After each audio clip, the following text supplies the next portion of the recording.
Why would anyone compare a wine grape to a grenade? Because the instant you pull the pin, it explodes with intense flavors of strawberries, raspberries, and cherry, white pepper, licorice, and in some cases, cigar ash. And it is a high alcohol wine, so it drinks big and a little hot. Truly a grenade of flavors. It is not a delicate and it is not a nuanced wine. It's concentrated, it's intense, it's in your face, and it might just be some of the best value wine you can get. I'm John Allis, I'm a certified sommelier, and I'm going to tell you why you should love Grenache and how to get a great bottle at a good price.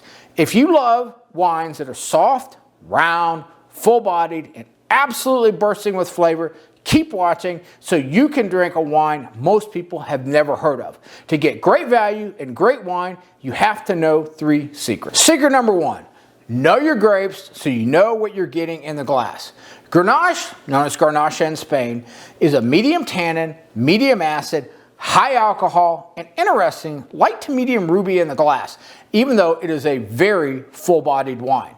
You will get intense red fruit flavors on the nose and the palate, and depending on the region, you'll get earth, licorice, something called Garrique, which is actually, it's like herbs, thyme, rosemary. Garrique is actually the name of the arid scrubland out there, and those are sort of the aromas and flavors that come from it. That's in Chateauneuf du Pape in Southern Rhone. So Garrique, not Greek, Garrique simply means herby.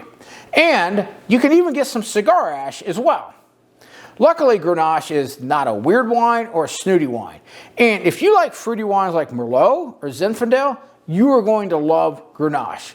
There is an old saying, Grenache delivers what Pinot promises, as in that is ever true. You see, Pinot Noir is known for beautiful bouquets, beautiful aromas on the nose that entice you into the wine. But when you get into it, it's very light, it's very delicate, it's very nuanced. And don't get me wrong, Pinots can be great wines.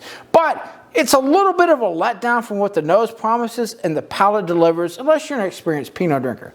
But with Grenache, what the nose promises, the palate over-delivers. The flavors are concentrated. The flavors are intense. The flavors are big. The flavors are bold. The flavors stay with you. So if you're a California wine drinker, you're going to love the Grenache grape. You can get it from California. You can get it from France. And you can even get a variation called Garnacha in Spain, where they make some of the most amazing Grenache in the world. Secret number 2. Know your regions. Great Grenache is grown as both a blend and single varietal in Southern Rhone, Spain, especially Priorat, and in California, especially Pasos Robles. Old Vine Garnacha is extremely concentrated with layers and layers and layers of fruit flavors. It loves hot, dry climates, and it thrives under intense sunlight, even drought. It's tough like a grenade. Priorat in Spain is especially known for its Old Vine Garnacha. It's grown on glittering soil called mica. The name is Licorella, and it actually looks like an alien landscape out there. The vines are old, the grapes are extremely small, yields are small, it's exceptionally concentrated, and it's just some of the most magical wine you can ever have. I think Garnacha in Priorat is the best expression of the grape, and sometimes the prices agree. Well, you can get great wines from Priorat for 70 bucks, and I've had them. Alvaria Palacios wines, $1,500 a bottle, and people line up to get them. It can be a magical wine, and it can take you places. But like I said, you can get fantastic expressions in the $70 range. In the area of Southern Rhone in France called CDP, Chateauneuf du Pape, literally the Pope's new castle, it's usually blended with Syrah and Mouvedre for the classic GSM blend. Sometimes there's a little Brett in there. What's Brett? Brett is short for Brettanomyces, which is a yeast that can get into the wine. Now, some people consider it a fault, some people consider it a feature. In the Southern Rhone, I consider it a feature. It can actually come across, and this sounds weird, horse blanket sweat, barnyard, funk, and even cigar ash. To me, it comes across as cigar ash, and while I'm not in the mood for it every single time, I have had wines from that region that literally taste like Smucker's strawberry jam and the cigar ash from a Rocky Patel 10th anniversary cigar. Like I said, it doesn't sound like it works, but if you're in the mood for it, and you can get in the mood for it, it will work very, very well. In Pasos Robles in California, it's actually known for its Grenache, and Saint Croix is actually a very expensive Grenache grown in Santa Barbara. Now, Grenache is also the primary grape used in what's called VDN, Vin Doux Naturel. Vin Doux Naturel, VDN, is France's answer to port. Port wines from Portugal can be quite good. They're fortified wines, obviously high alcohol, and they're always sweet. They're sweet reds, but they can be very expensive. Vin Doux Naturel in France, made exactly the same way, using the Grenache grape, you can get it at a much more reasonable rate. There's 3 regions that are known for it: Banyuls, Maury, and Rivesaltes, that deliver some absolutely fantastic Vin Doux Naturel. So if you like a sweet red like port, then be sure to get some from one of those regions, because Grenache absolutely delivers when it comes to fortified wines as well. Secret number 3, know your producers. In CDP, Chateauneuf du Pape, you get Chateau Denali's by Guigal, fantastic producer at $97 a bottle. Domaine André Brunel Le Caille, around $80 a bottle. Fantastic entry level to CDP. We'll taste some of this in just a second. Give you a couple of the more expensive ones that come from CDP. I got some notes here. The Chateau Rayas, 100% Grenache, goes for about $1,600 a bottle.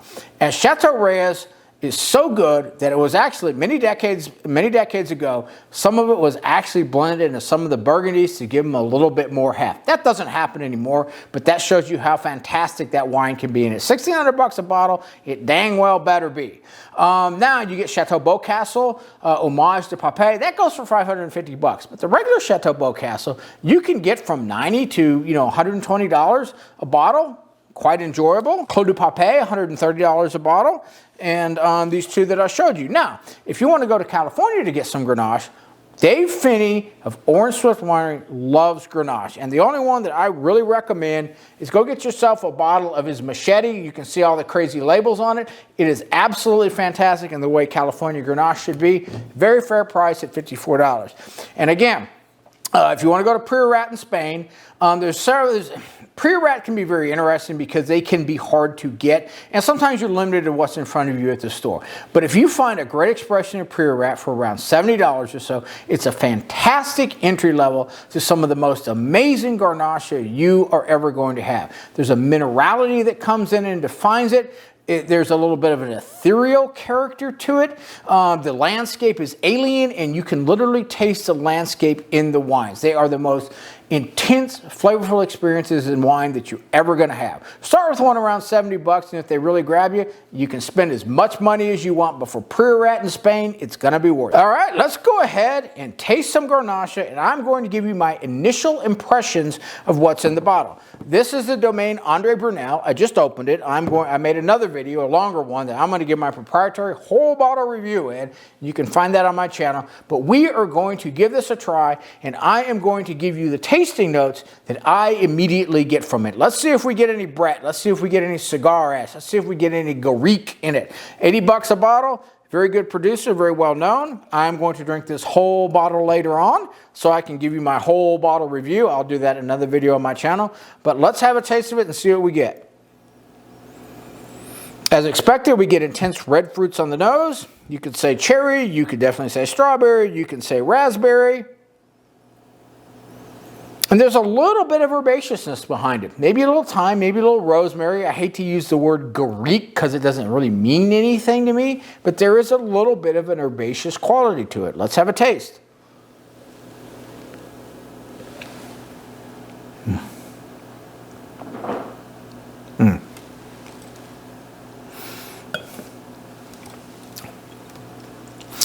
To me, this wine so far is all about the fruit with a little bit of herb on it.